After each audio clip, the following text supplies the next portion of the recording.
Zell Boy Army, how are we doing today? Got a spicy one for you today. We are looking at how to control the game. I'm going to give you 5 useful pieces of information that in turn, if you can use these properly, they're going to allow you to dominate your opponent and control games. FIFA 20 in particular, but FIFA in general and football is about controlling the game, controlling the tempo and stopping your opponent from being able to get into it. So many of the games that I analyse for people that they end up losing that they shouldn't is because they lose control of the game and they allow their opponent to get back into a game that they never should be able to. So I'm here today to help you. First though, I want to say I'm going to be doing another Rate Your Teams video tomorrow. It's going to be a double upload tomorrow. We're going to move on to the next part of the best players, best value players in every position. It's going to be players under 500k tomorrow, so there's going to be some spicy ones in there. But I'm also going to do a Rate Your Teams video. So you need to get involved with that. You need to follow my Twitter. It's @Zelonius. There's a link in the description of the video. And comment with a picture of your team, budget and formation on the post that I'm going to put to that. I'll put a tweet out called something like Rate Your Teams thread. You need to comment on there to get involved in the video tomorrow. Look forward to seeing your teams. Boys, the first point in this video is going backwards to go forwards. One of the main issues I see with so many people is that they just, when they get the ball, all they want to do is rush the ball forwards. And when you rush the ball forwards without any second thought, what happens is a good player starts to notice this and it makes it way easier for them to defend. If I know someone, when they get the ball, all they're going to do is just rush the play forward and never go backwards, well, all I have to do is mark the forward options.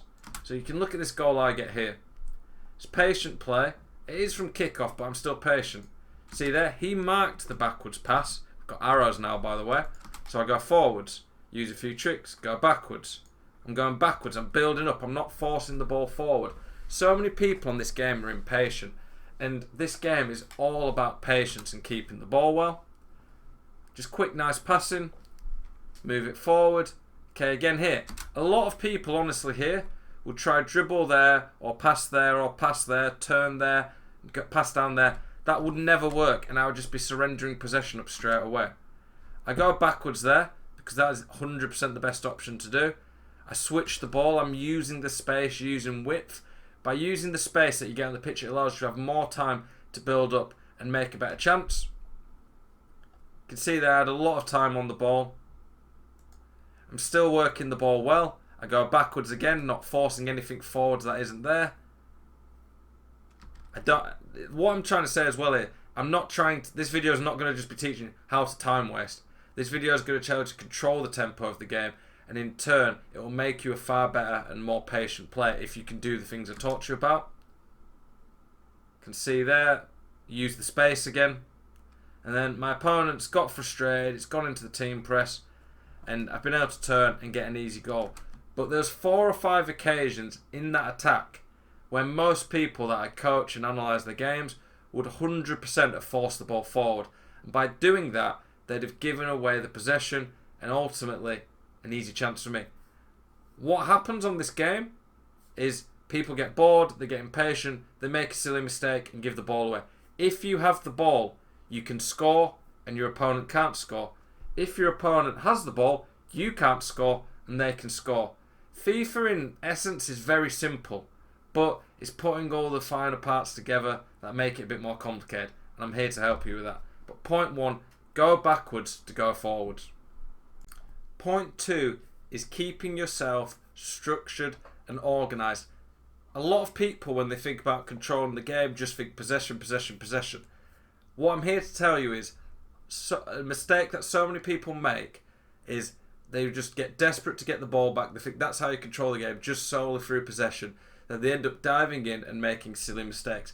However, one of the big things you can do on FIFA that a lot of people don't realise is by keeping your shape, keeping in structure, frustrating your opponent, you can end up winning the ball back a lot easier. You don't have to win the ball back every single time you get any slight chance. Not diving in, keeping your team structure, keeping organised is going to make a huge difference. One of the big mistakes people make is they dive in and then give easy chances away. My philosophy on defending is if my opponent's going to score, they have to do something special. I don't want to concede simply because I've given them an easy chance away that could have been avoided. Ultimately on this FIFA, 95% of goals come from people passing it around this area of the pitch, just around the inside of the box to around 35-40 yards out, that they're just passing around here, dribbling, and normally what happens is you can pass patiently around here, then someone will pull the CDMs out of position, you can run through, and you get an easy chance. Obviously people can get down the wings, down there to do cutbacks sometimes, but most chances on this game are going to come through the middle. So what I'm always trying to do when defending is getting my men back into position, dragging them into shape, getting men behind the ball, because when you have men behind the ball in this game, it's very hard to break someone down. Most of my goals come from people dragging CDMs out because they're getting patient, and then I can pounce. But you see here, my opponent's keeping the ball, and I get my CDM in position, and I win the ball. And then obviously, when I recycle possession, I'm careful with it. But keeping your team structure is so vital. You can see here, look how many men I've got behind the ball. It's quite negative and defensive, but obviously you guys are here to get better at the game. And most of this video will be about how you can keep the ball and control it, as in literally having the ball. But an important point to remember about controlling the game is it's okay to let your opponents have the ball sometimes, as long as you keep comfortable in defence. Like when I have all my defenders back like this, I am not remotely worried. I feel safe, and I'm not ever worried that my opponents are going to score. The only time I ever really worry my opponent's going to score is if I lose the ball badly and get counter-attacked on and I don't have men in position. But not dragging your men out, holding them in shape, being structured and organised is point 2, and that will make a huge difference to your game and allow you to control the tempo of the game. The third point is quite a simple one, but it's probably the most important in this video, that if people can start doing it, they will become far better and at the same time control games a lot more. Not forcing passes, playing for a high percentage passing accuracy. I've talked about this in videos before, but when it comes to controlling the game, this is probably the most important one. The higher your pass accuracy, the more chance you have of winning the game. It is as simple as that. I'm not saying go for 100% pass accuracy but never even try to attack, obviously. But it's quite simple maths. If you have 95% passing, that means you miss 1 in 20 passes. If you have 90% passing, that means you're missing 1 in 10, which is double 95%. If you have 80% passing, that means you're missing 1 in 5 passes, which means that's 4 times worse than 95% and 2 times worse than 90%. It's quite simple. If you're giving the ball 2 or 4 times as much away, you're going to lose the ball more, you're going to have less chance of scoring, but also giving your opponents more chance to score. There are times when you need to take risks in FIFA, where you might need to go to a pass that isn't 100%. But for the most part, most people ruin their own game and ruin the chance of controlling the game, control the tempo of the game by forcing silly passes. I'm forward up here, so in a game like this as well, I see so many people where they're controlling the game and in front, and they allow their opponent back into the game by doing stupid stuff that they just shouldn't be doing. You can see here, I've got the ball in a fine position. One of the big ones that can make a big difference on your pass accuracy as well is the type of passes you make. So are you doing driven passes when it's a longer distance? Are you using the square button to do switch balls? Are you doing the right type of cutbacks with a double tap pass? Are you doing driven passes when it's too close, because driven passes are harder to take a good first touch from? All these type of things. Are you doing the right type of through ball? Are you making bad passes because you're making the wrong type of pass? But as well, forcing the pass. Here, watch this play. I've kept the ball well. I'm going backwards. I'm moving the ball around into space. And then for no reason, when I get the ball here, like this pass here, is never on. I should at most go there and then there. But the pass that I'm doing here just was never going to work. But what I've done there is I've just forced the pass and gave it away in a stupid position. Watch my opponent here. He's done something stupid and forced the ball forward. He shouldn't be forcing the ball forward like that. He got away with it, but then again, he forces the ball straight back. So you can see there, watch it again. I'm playing well, going backwards, doing all the things I talk about. I get the ball here. I force something that's never there. My opponent, he should never pass there, because as soon as I get there, I'm just going to sprint into him. He obviously gets away with it, but then he does the same thing again. This pass is never on, and I see so many people try these through balls that are just literally a billion out of a billion times will not work. They force the pass, and it's just easy for me to get the ball back. So we've both made silly mistakes there, but I end up winning the ball back because my opponent keeps doing silly stuff. And then there, I turn, I play it out wide into space. That is what I should be doing. Not forcing the passes, having a high percentage pass accuracy. These are important things that will change your game. Take risks sometimes, but you can't be going for through balls where there's 5 yards that the defender has on you that you're never going to make up. These are important things that if you can start to get better at, they'll help you control games and dominate your opponents. So point 3 is high pass accuracy and not forcing passes. Point 4 is a very simple but short one. It is using the set pieces right, controlling the game by not giving the ball away in stupid situations. It's kind of similar to point 3, but set pieces are one of the few times in the game where you're really not rushed. On a goal kick, you get somewhere between 10 to 15 seconds before it forces you to take the goal kick. What I tend to do is I call the player short. I normally would just pass it short because there's free, and even if someone tries to press you, they can only control one man. So in this type of position, if he marks there, I just go there. If he marks here, I just go there. And when you call them short, if you wait long enough, that fullback will go there, that fullback will go here, and the attackers or the team trying to get the ball off, you literally can't go past there or past there, so you have an easy pass. You should never give the ball away on a set piece like this because ultimately you have so much more time and they can only mark one option that you're not rushed, you shouldn't be giving it away. Here, I end up going forward because I made one up and it doesn't really matter, but I made sure I did a pass to a guy who's in acres of space. And if you see this option 3 in the middle, sometimes if once you get used to it as well, it can be worth passing to the middle because it can start a quick counter attack. If you look here, I've already got past 4 of his midfield, and from there it allows me to counter attack. So not only can you control the game better by not giving the ball away stupidly on set pieces, you can also use goal kicks sometimes to get past a few men and counter attack quick. Another one is corners. A lot of people that I watch the games, when they take corners, they might take one shot, but then it doesn't work. So the next thing they do is they just whip it in from the corner to there, keeper catches it, and then they get counter attacked on. A lot of people concede because they take stupid corners into the box. I rarely concede a corner in terms of when someone crosses it in. Corners this year, if you take them short and work them well, are actually really good. So you should be doing that anyway, simply on the fact that they're way better to do. On previous FIFAs, hitting the corner near post for someone like CR7 to head in was deadly, and you always needed to have someone like CR7 just because of the corners alone. But this FIFA, heading is so bad that you should never ever be taking a corner into the box. You should be always taking it short, and generally, imagine if I was taking a corner here, passing it short, and then either working it down here to look for a man free, or working it to the edge of the box to come back into the box. Taking it short as well gives you players more time to get into structure shape and makes it harder to be counter-attacked against. And if you wanted to keep the ball later on in a game, also is just a better way of recycling possession.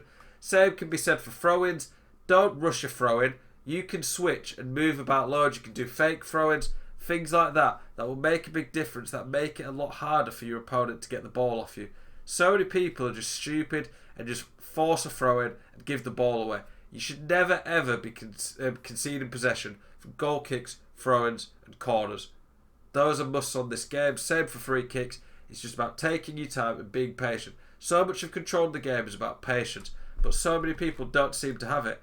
I honestly believe a lot of people could get minimum 1 more win a week just by being more careful on the set pieces. What I would say as well when you watch these videos is write the notes down. Have a list of things that Zelboy tells you. Controlling the game, going backwards, not forcing passes, controlling set pieces. All these things, write them down, and slowly over time, keep reading them before each game. They'll start to add it. You'll add them naturally into your game, and you'll become a far better player on FIFA who can control the game and dominate your opponent. The 5th point is not necessarily so much a gameplay one as in something specific that you should be doing, like say literally doing a double tap pass or taking your set pieces short.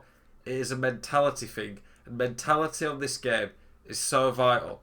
Controlling the game and controlling the tempo of the game is often a mindset thing. So many people let the game get away from them because they start being silly. You can see here, I take the corner shot. So many people let the game get away from them, and what happens then is that they start to get frustrated, dive in, and they stop doing the things that they know how to do. When you let the game get away from you, what happens is you just start to slip, and the things you naturally do don't happen as much. So you're probably thinking, okay, Zell, you're telling me this can happen, but how do I avoid it happening? If you feel like a game's getting away from you, there's a few things you can do. One, pause it, take a break, have a drink, read the notes, look at your notes. Are the mistakes you know you keep making? Well, look at your notes. Are you doing them? Okay, so I'm not going to do that. I'm not going to force passes. I'm not going to do stupid passes. I'm going to go backwards more. I'm going to use 1-2s. All these type of things. So that's the first one. Pause it. Take a break. Second, maybe make a change. If you just can't break someone down saying the 4-2-3-1, maybe go to the 4-4-2, a different formation. Are you losing the game late on and you haven't necessarily thought about changing the tactic? Change to a tactic. Have a game plan. Having a game plan will make you more confident because you'll be in a better mindset because you know the game's not necessarily over. You don't just start to drop your head as soon as you go a goal down. Think consciously about this. Are you doing the same stupid thing? Does your opponent keep getting a goal or getting a chance against you because you keep making the same mistake? Really, even say it out loud to yourself, stop doing this. I sometimes will say, Zell, stop being lazy. Zell, stop making stupid passes. Are you attacking and just doing the same thing every time? Do you keep trying to do the same trick and it's just not working? Tell yourself, okay, let's mix it up. Mix the tempo up. A lot of the things that affect us on this game are mental and mindset. If you can have a more positive mental mindset and know how to control the game better, this will naturally lead to far better results. I've played people in friendlies and coaching sessions that when I talk to them, they say they just feel helpless at times and like they just don't have any control over the game, even when I don't have the ball, because I'm keeping my team in shape and keeping structured. Keeping shape, keeping structure will start to mentally wear your opponent down because they won't know how to break through you. All these type of points that we've talked about in this video will make a huge difference to your game if you can apply them. They're not going to just be a case of clicking your fingers and you'll instantly become like one of the best pro players in the world at keeping the ball and dominating your opponent. But you can do all these things slowly over time by naturally adding them into your game and really working on them. So, go backwards to go forwards. You don't need to always rush things. Being patient is key. Controlling the game with set pieces. You don't necessarily need to be giving the ball away in stupid areas like a lot of people do. So many people ruin their chances by just giving simple goals away from set pieces. Set pieces, one, can be dangerous, there's a good chance to score, but two, a lot of people concede from them by counter-attacks. I think the second point that we didn't mention, what was it? Yeah, keeping structured and organised, keeping your shape, being hard to break down. The fifth one was mentality, mindset, taking a break, pausing it, reminding yourself of the right things to do. And another one was high pass accuracy, not forcing things, not being silly. All these things, if you can add them to your game, will completely change your game. A final point that I'll make, that I didn't mention, but I think this is a key part of controlling games, is the 45th minute and 90th minute. Most people that I talk to know about kickoffs. Kickoff on FIFA just feels like a better chance to score. It just feels like from kickoff your defenders don't defend properly and your passes are better, your shots are better. So from those moments, you should always be looking to take advantage of kickoffs. But I feel it's the same in the 45th and the 90th minute, that a lot of the time it feels almost like a kickoff boost. And a lot of people don't change how they play there. But what I would say is in the 42nd to the 45th minute, 87th to 90th minute, make sure you keep the ball if once you get it, and you make sure you're the person who has the last attack of the half, because I think there's an increased chance of scoring. That is another way of controlling the game. I've played games where the opponent scored a 45th minute goal and then a kickoff. I had a game on Weekend League where I scored an equaliser in the 45th minute, had kick-off second half and scored, and I was 2-1 up like that. Little minute things like that can make a difference to your gameplay and take your game to the next level. Boys, I hope you've enjoyed this video. If you have, please like, comment, and let me know what you think of it. I appreciate all your support so much. You guys have been amazing lately on the channel. Can we hit 20,000? We're so close. I appreciate all your support a lot, boys. Have a spicy one, and make sure you get involved in the rated teams. Get onto Twitter, follow me, reply with your team. Have a spicy one, boys. I'll see you tomorrow.